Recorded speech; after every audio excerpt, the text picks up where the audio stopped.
of اجتہاد ان سنہ یعنی کہ سنہ کے اندر اجتہاد کا کیا رول ادا ہوتا ہے. اس میں ہم نے بتانا ہے the Prophet Muhammad peace be upon him approved اجتہاد when a companion used reasoning in the absence of clear text.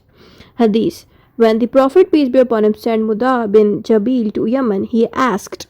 اب فرسٹ لائن میں یہ بتایا گیا ہے کہ ان کے جو کمپینینز ہیں ان کو کہا گیا کہ آپ اجتہاد کیا کریں جب بھی آپ کوئی مسئلے کا حل نکال رہے ہوں. کمپینینز میں جو ان کے ساتھی تھے حضرت محمد صلی اللہ علیہ وسلم کے, ان کو کہا گیا کہ آپ اجتہاد کیا کریں. پھر ایک حدیث ہے جو بہت مشہور ہے. اس میں ہوا یہ تھا کہ پروفٹ محمد صلی اللہ علیہ وسلم نے مدح بن جبیل کو یمن جب بھیجا تھا تو یمن جب بھیجا تھا تو کچھ سوال ان سے کیے. ہاؤ ول یو جج دا پیپل, یہاں پہ یہ بتایا گیا کہ آپ انسانوں کو کیسے جج کرو گے.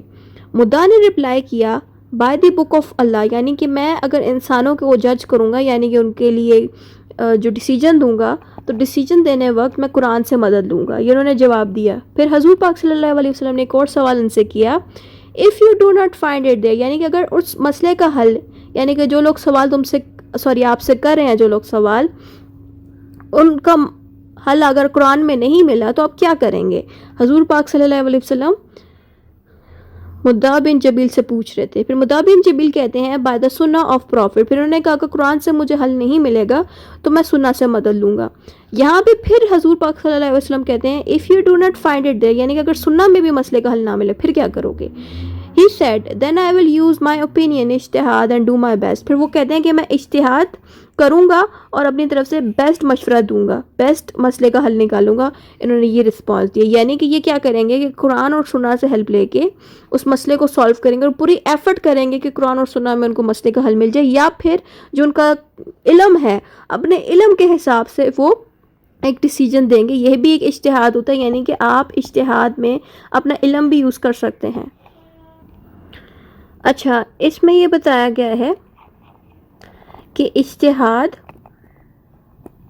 میں ہم کیا کرتے ہیں, قرآن اور سنہ سے مدد لیتے ہیں. کہ قرآن اور سنہ ہیلپ نہ کر رہا ہو تو ہم اپنے تجربے سے بھی اس مسئلے کو حل کرتے ہیں اور کوشش کرتے ہیں کہ جو ہم سالو کریں ایشو اس پہ اپنا پورا انرجی لگائیں اور اپنے نالج کو لگائیں. یہ بھی اجتہاد ہوتا ہے.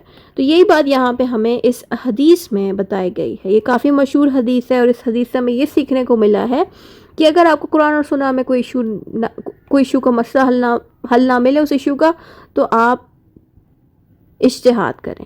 پھر آتا ہے the Prophet Muhammad was pleased and said praise be to Allah who has guided the messenger of prophet to what pleases him. یہاں پہ حضور پاک صلی اللہ علیہ وسلم اس جواب پہ بہت خوش ہوئے اور انہوں نے ان کو دعا دی. بس پر آگے بتایا گیا the hadith clearly shows that اجتہاد is allowed when there is no clear command in قرآن اور سنہ. اور اس حدیث سے ہمیں یہ دیکھنے کو ملا کہ اجتہاد کرنے کی اجازت ہے, کیونکہ جب قرآن اور سنہ میں کسی مسئلے کا حل نہ ملے تو ہم اس جگہ پہ اجتہاد کر سکتے ہیں.